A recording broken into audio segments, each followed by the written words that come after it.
What's up, everybody, and welcome to the first episode of the Flying Knee KO podcast. My name is Victor Vasquez, and in this podcast, I just talk about one of my favorite sports, MMA, specifically in this case, UFC, as UFC just came back, had 3 events in 1 week, which is incredible. It's unbelievable. I've just been waiting for some type of sport content, just in case you're listening to this in the future. We are in 2020. We are in a quarantine time. A pandemic has hit the world. They have not allowed anybody to kind of go out to restaurants, hang out with friends. So, during this downtime with no sports or anything, I thought, you know what? I should do something productive with my time. So I thought, why not start a podcast? And why not do it about one of my favorite sports that I enjoy to watch, and that's MMA. So that's what this podcast is. Just me talking about, the past week's fights, no matter if it's a pay-per-view or a fight night, no matter what it is. And lucky for me, there was 3 events to talk about. And we're just going to break it out into different segments, talk about maybe my favorite fights, fighters that I was surprised by, some fighters that I was not surprised by at all. And then we'll also try to make predictions about who those fighters are going to fight in the upcoming months. And what better way to start off right here than starting off with the hottest news, in which I like to call this segment, My balls was hot. I understand. And that is the famous Derek Lewis line in which he says, "My balls was hot," which is the reason why he took off his shorts. And no, we're not going to be talking about hot balls, but this segment is just breaking down the hot news of this past week. And we have to start it off the incredible ability of Dana White and the UFC to pull off not only just coming out with 1 event through this quarantine, but rather coming out with 3 in 1 week, which is incredible. And for any sports fan, just seeing some type of live sport just got us even more excited. I was looking forward to it, especially with UFC 249, which was already 2 Saturdays ago. But seeing Justin Gaethje versus Tony Ferguson in the main event,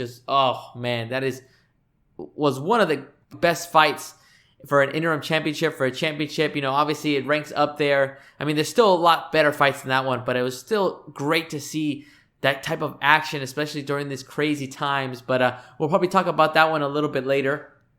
Again, he had such great fights on all 3 fight cards. Judging was a little off, in the last event this past Saturday for the Overeem versus Walt Harris fight night card. Wasn't expecting certain winners, but again, you got to give props to the UFC.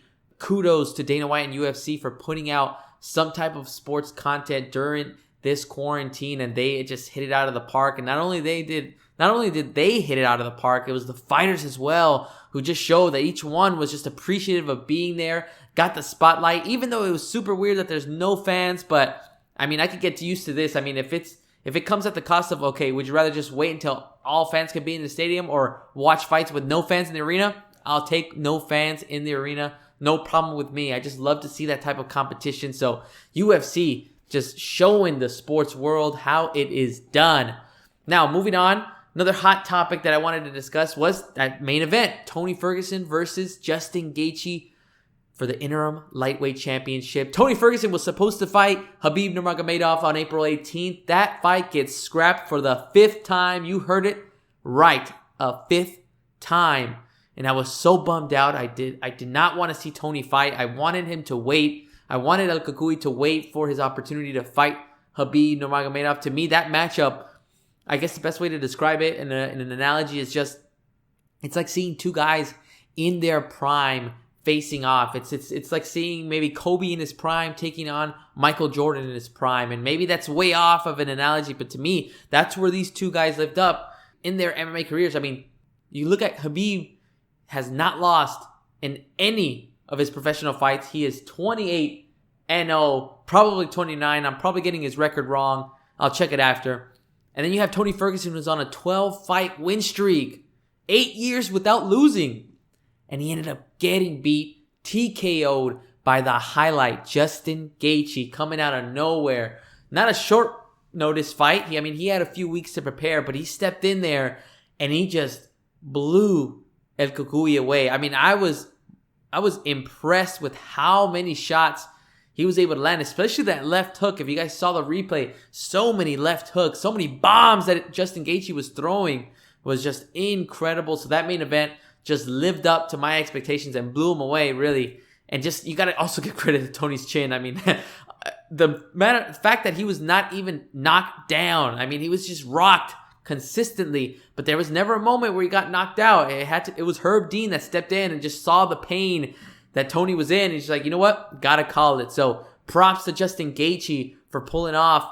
I mean, it could be considered an upset because I know that Tony was the favorite going into that fight. So now Justin Gaethje has a clear path to fight the undefeated Khabib Nurmagomedov. Should be interesting. Now, co-main event for the UFC 249 ended up being Henry Cejudo, the bantamweight champion, the flyweight champion, the Olympic champion, Triple C, the king of cringe, taking on Dominic Cruz, coming off of a 3-year hiatus. It was a highly anticipated bantamweight matchup. I was excited. I've been a big fan of Dominic Cruz. He's always said in a lot of his interviews to different media outlets that, you know what?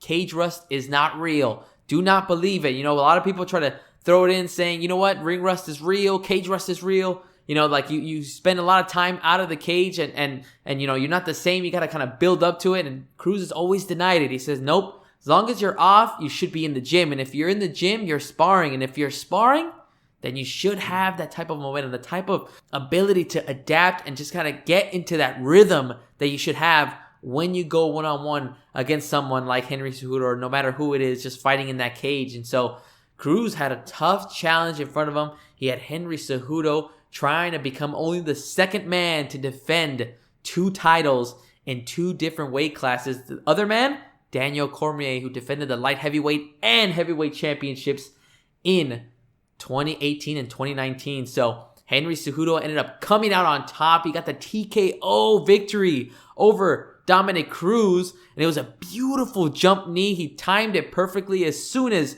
you could see Dominic Cruz kind of changing levels, and Cejudo with that lightning speed jams that knee right into his chin, ends up throwing about 10 or 11 unanswered punches. Cruz could not just defend himself, didn't put his arms up, and the referee kind of had to call it off, and Cejudo becomes that second man to defend 2 different championships in 2 different weight classes.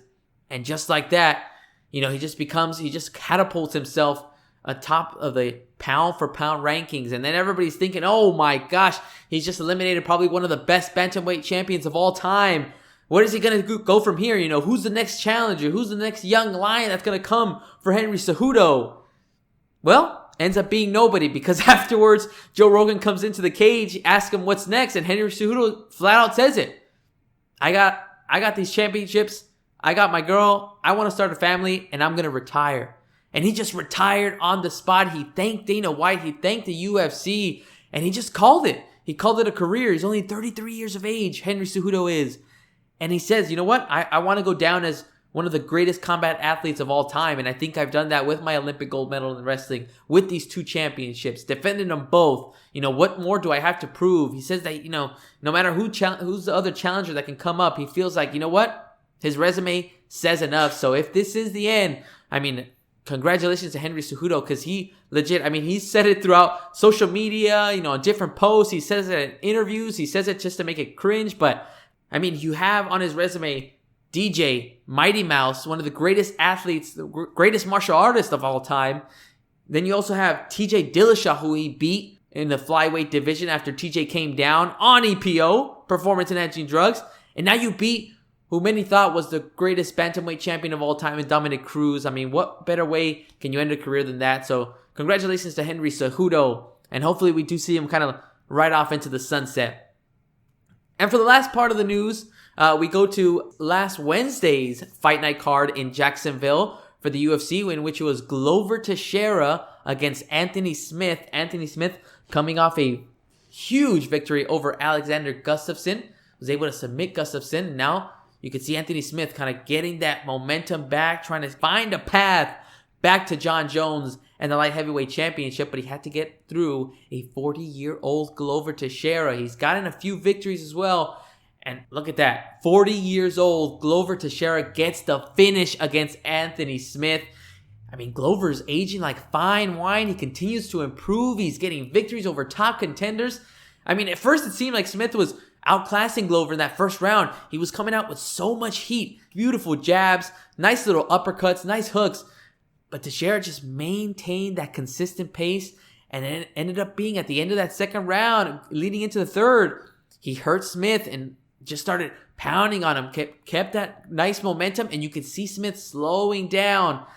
And then Glover Teixeira was able to knock down Anthony Smith, ended up knocking out some of his teeth even on the floor with so much ground and pound. Anthony Smith took so much damage in that fight, and that's where you start to think, okay, is it right for him to continue? I mean, he said he's a warrior. He's going to go out on his shield. A lot of fighters say they want to die in the cage, but I mean, is it right for the corner to just kind of watch that as it happens, or should they kind of step in? And you know, they did not step in, but eventually the referee did step in and kind of stop that fight. Glover Teixeira gets the victory. So again, Glover Teixeira, 40 years old, showing that age is just a number, and he again is looking for another opportunity at that championship. You got to feel for Anthony Smith. Hopefully he is okay and recovers quickly. I think he even said in a post afterwards that, you know what, he gets tired of people complaining, saying, you know, they should have thrown in the towel. His team should have just saved him. And he's like, he doesn't want to hear any of that nonsense. So much respect to Anthony Smith. I mean, I respect him. He is a true warrior, and every guy that steps in, guy or girl that steps into that cage, is a true warrior. So guys, that was the hot news from this past week from those three events. Let me go ahead and jump into the next segment, which is going to be... Let me bang, man. I want to do that, man. I do. And that was our next clip, which is Let Me Bang, which was by Julian Lane, former UFC fighter. That was in the Ultimate Fighter season. Don't remember which one it was, but it was hilarious, very cringe.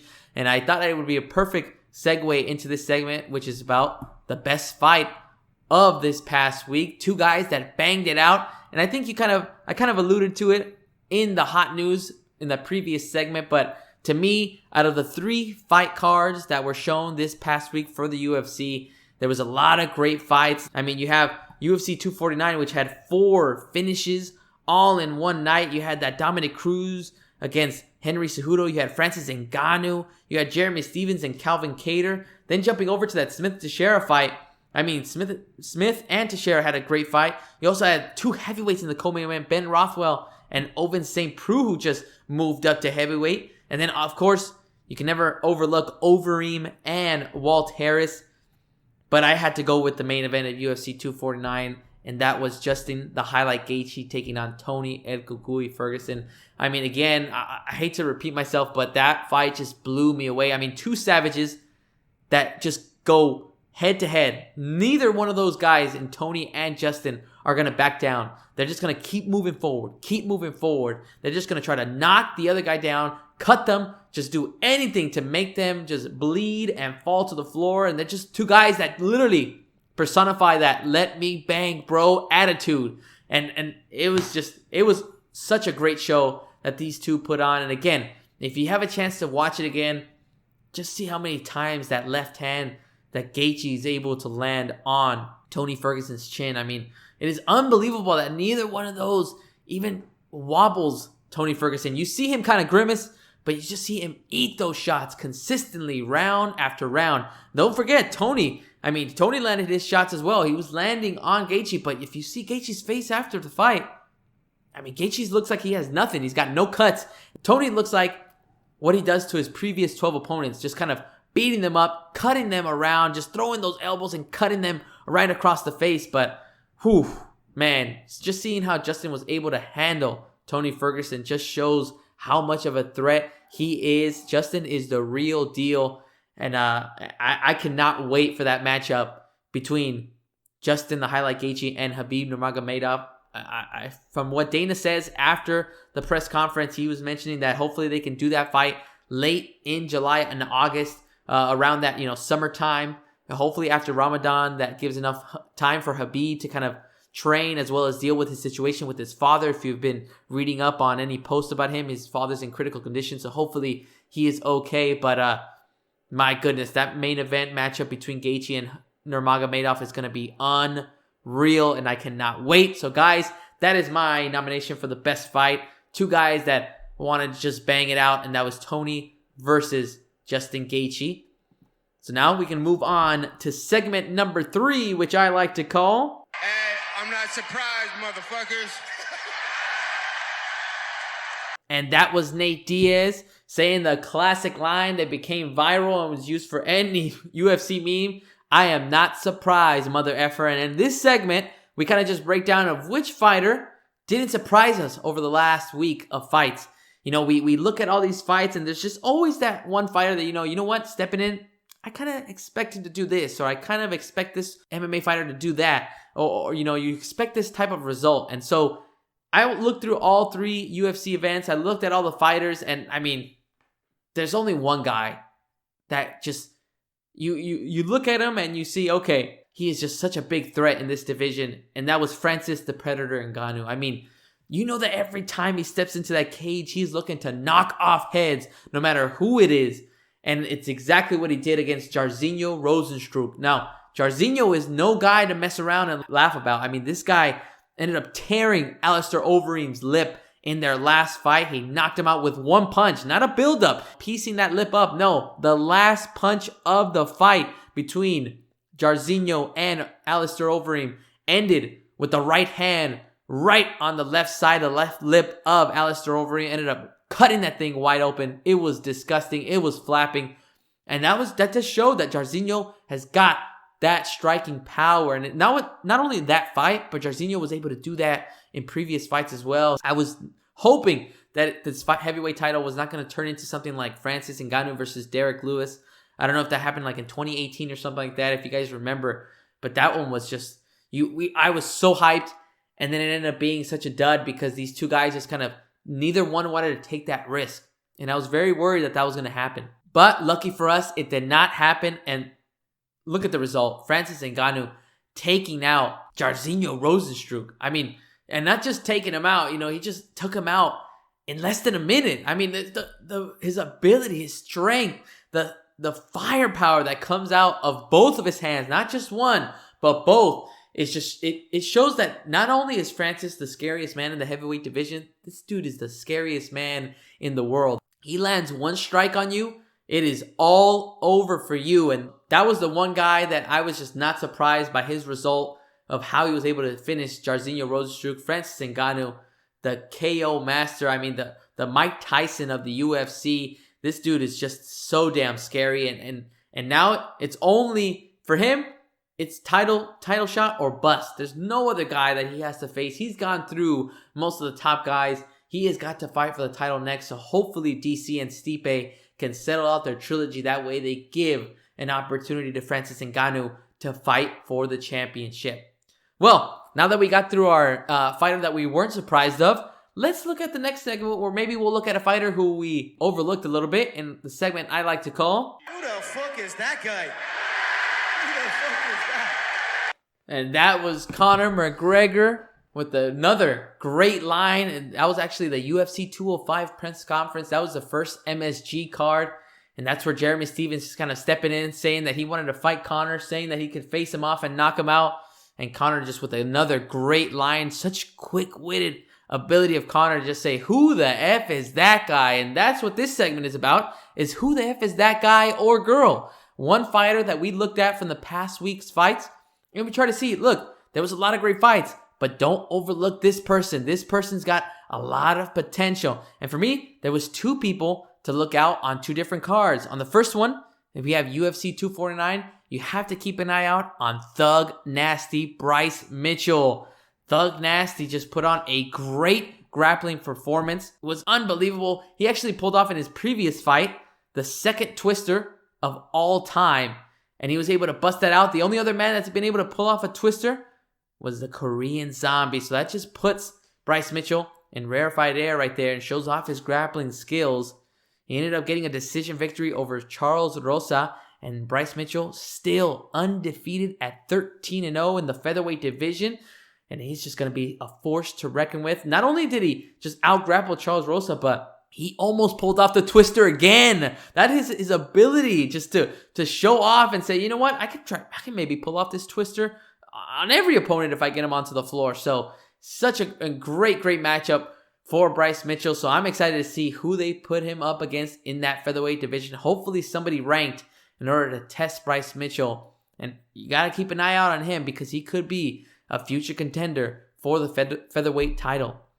Now, another fighter that we got to keep an eye on from the Smith and Teixeira main card is Drew Dober, a lightweight contender who's actually faced off against Alexander Hernandez. It was a great scrap and ended up going to Drew Dober, who ended up getting a TKO victory in the second round. And just a brutal matchup between Alexander Hernandez and Drew Dober. Two young guys facing it off, but Drew Dober ends up getting that victory, get his 23rd victory. So Dober still has got a lot of experience under his belt. And again, Drew Dober got overlooked by that Anthony Smith and Glover Teixeira main card, as well as the co-main of the heavyweights between Ben Rothwell and Ovince St. Preux. But again, another lightweight to look at it. That lightweight division is so damn scary. So many damn contenders. And we have Drew Dober, who's trying to come up the ranks and start facing some ranked opponents in the top 10. So two guys you guys should focus in on: Thug Nasty, Bryce Mitchell, and Drew Dober. All right, guys, so now we are into the final segment. And in this final segment, I like to call it... You can call me Mystic Mac because I predict these things.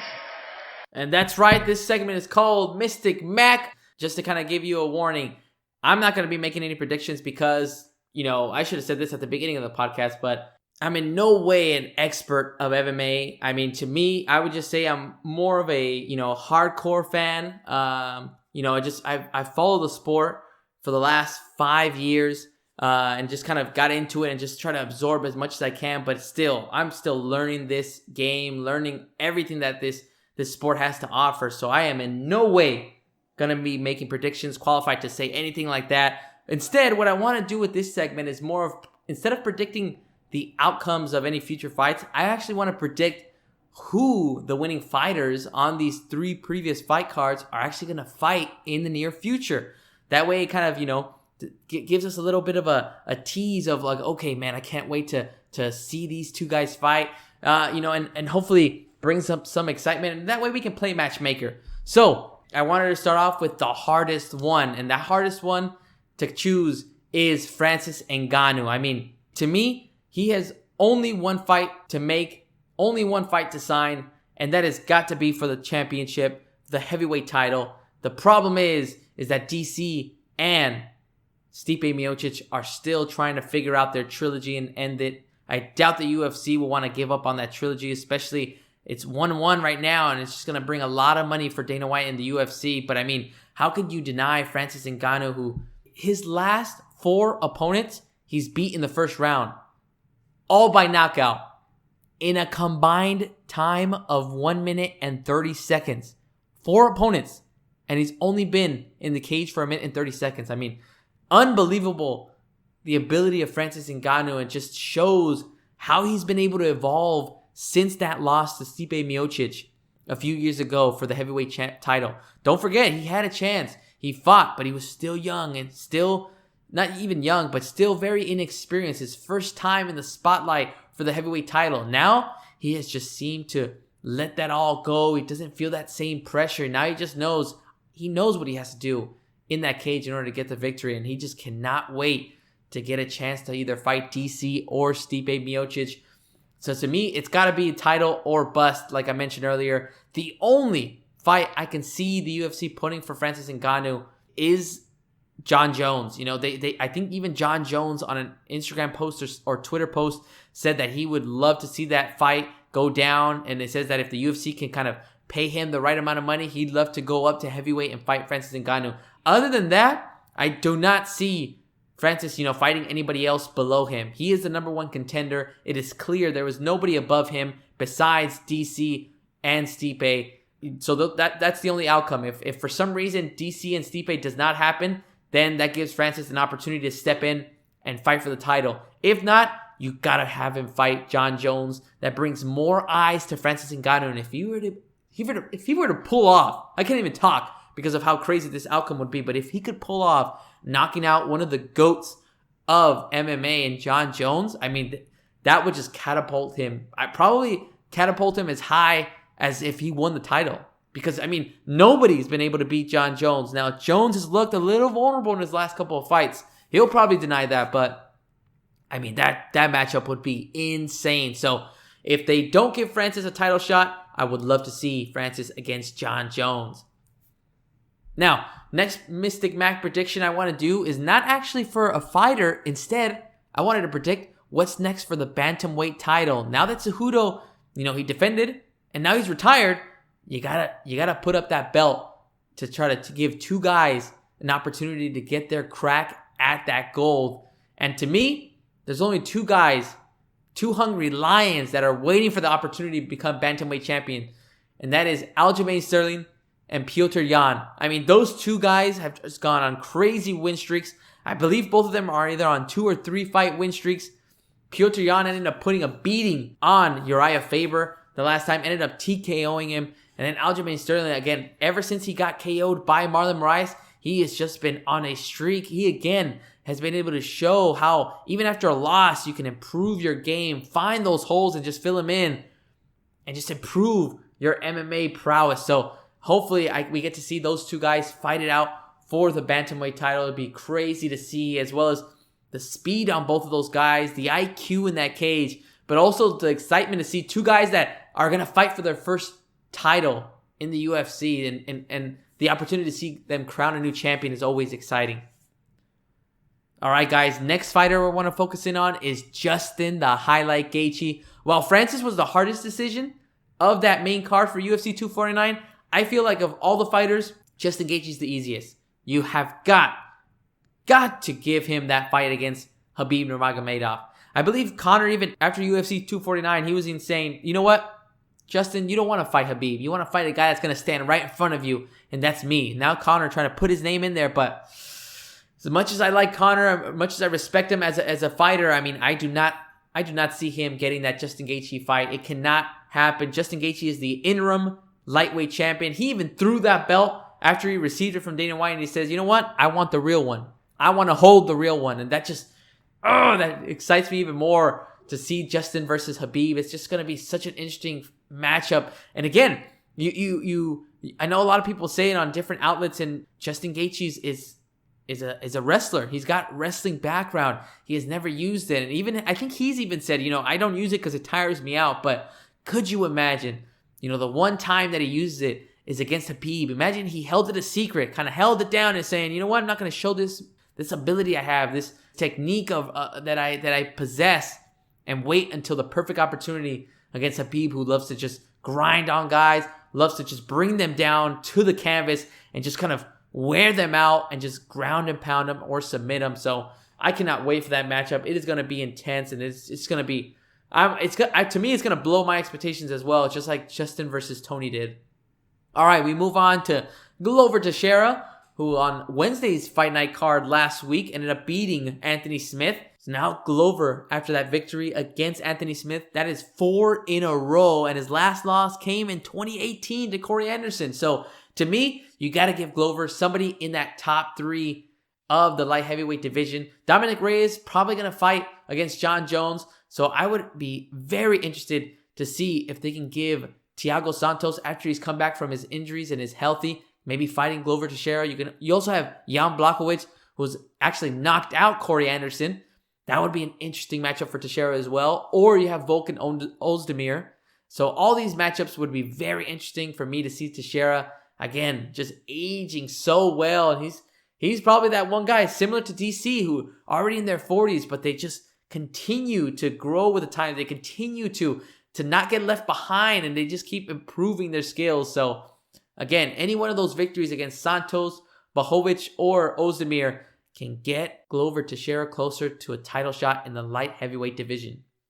Finally, guys, we have Alistair, the Demolition Man, Overeem. This past Saturday ended up getting his 46th victory of his career after he TKO'd Walt Harris. I mean, it was such a great fight. Ends in 2 rounds. I mean, the unbelievable part is that, Alistair Overeem, he was rocked in that first round. Walt Harris just came out guns blazing, had him on the canvas. Looked like the referee could have stopped it and given the victory to Walt Harris, but the ref ended up giving Overeem as much time as he needed, and he looked like he was still conscious, still defending himself, and some way, somehow, Overeem just escaped the jaws of defeat. He was seconds away from just being left on the canvas as the loser of that fight, and then he just managed to scramble his way up, got on top of Walt Harris and started throwing some elbows, started throwing some hammer fists. And then he kind of made you question, okay, did Walt Harris win? Because he was able to knock down Overeem, but Overeem ended that round on top. And then after he got, back into that second round, it just ended up rocking Walt Harris, got him with a nice few hooks, and then ended up just throwing that ground and pound, just punishing him on the floor. Walt could not do anything, was barely defending himself with hands over his head, and the referee had to stop it. And Alistair Overeem, 46 victories in his career. He's got more victories than his age, which is incredible. He actually just had his birthday yesterday, so happy late birthday to Alistair Overeem. But who are you going to throw to Alistair, the Demolition Man Overeem? And to me, there's one fresh matchup that we have not seen as long. I think we haven't seen this one, but I would love to see the Reem take on Derek Lewis. I mean, again, two guys that are just savages in that cage. It would be a fresh matchup, like I mentioned earlier, something that we haven't seen in the heavyweight division, and it'd be interesting to see how it would play out. Again, Derek Lewis looking for that one punch to try to just end your night, and Alistair Overeem is always going to try to play it safe, trying to see, okay, where can I counter? Where is my best opportunity to win? So, again, I think that would be a great matchup in the heavyweight division, and see if Overeem can continue his victories, continue to try to see if he can get maybe 50 victories in his actual MMA career. So, guys, those were the picks I wanted to make for the fighters that fought last week. This has been episode 1 of the Flying Knee KO podcast. Just something quick to get to the point. Just talk about my favorite things that I saw from last week's 3 events of the UFC. I believe if I check the schedule right now for the UFC, we do not have a fight card until June 6th, Saturday. That'll be UFC 250. Then that'll be headlined by Amanda Nunes, the GOAT of the women's MMA division, facing Felicia Spencer. So that should be an interesting matchup as well. Cannot wait for that one. I am very happy that UFC and MMA and sports really are back. Hopefully other sports start to fall in line and start returning in early June. Well, guys, thank you so much for listening. I appreciate you. If you have any questions, comments, go ahead and put those down below. Or if you want to reach out to me personally, I have an Instagram, Twitter. You can reach out to me. It's vicplaybyplay. Weird name, I know. vicplaybyplay, all one word, on both Twitter and Instagram. Or if you want to, email me at vicplaybyplay@gmail.com. Thank you so much, guys. You guys have a great rest of your week. Episode 2 will probably be next week as well. We'll probably talk about random stuff while we wait for UFC 250.